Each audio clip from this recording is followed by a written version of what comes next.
UP में 3 सीटों पर उपचुनाव का सियासी घमासान अब ऐसे दरवाजे पर पहुंच गया है जहां पर क्या हो जाए कुछ कहा नहीं जा सकता। जहां मैनपुरी में यादव परिवार की साख दांव पर लगी है तो वहीं रामपुर में भी आजम खान की सियासत अब कटघरे में है, क्योंकि रामपुर में जहां सपा ने प्रशासन पर तमाम आरोप लगाए तो वहीं अब सपा विशेष राष्ट्रीय महासचिव रामगोपाल यादव ने मुख्य निर्वाचन आयुक्त को दिल्ली में पत्र लिखकर रामपुर निर्वाचन क्षेत्र में हुए उपचुनाव को निरस्त करके फिर से मतदान कराने की मांग कर डाली है। रामगोपाल यादव ने पत्र में कहा कि रामपुर विधानसभा क्षेत्र के उपचुनाव में हुए मतदान में शासन द्वारा बड़े पैमाने पर धांधली कराई गई है, वोटरों को मतदान से रोका गया, पुलिस की बर्बरता से कई लोग घायल हुए। इसके साथ ही प्रोफेसर रामगोपाल यादव ने पुलिस की बर्बरता के फोटो भी प्रमाण सहित अपने पत्र में संलग्न किए हैं।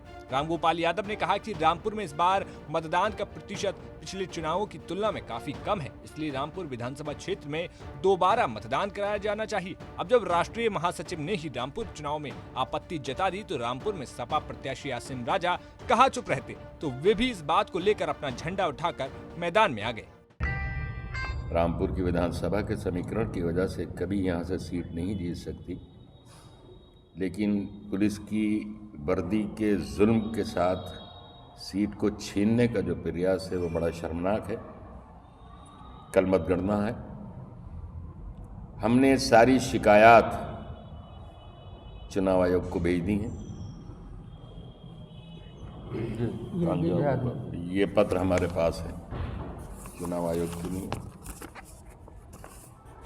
ये हमने भेज दी हैं और हमने चुनाव आयोग से मुतालबा किया है। चुनाव आयोग को एक्शन लेना चाहिए। चुनाव आयोग का काम ही ये है कि फिर चुनाव कराने से क्या फ़ायदा।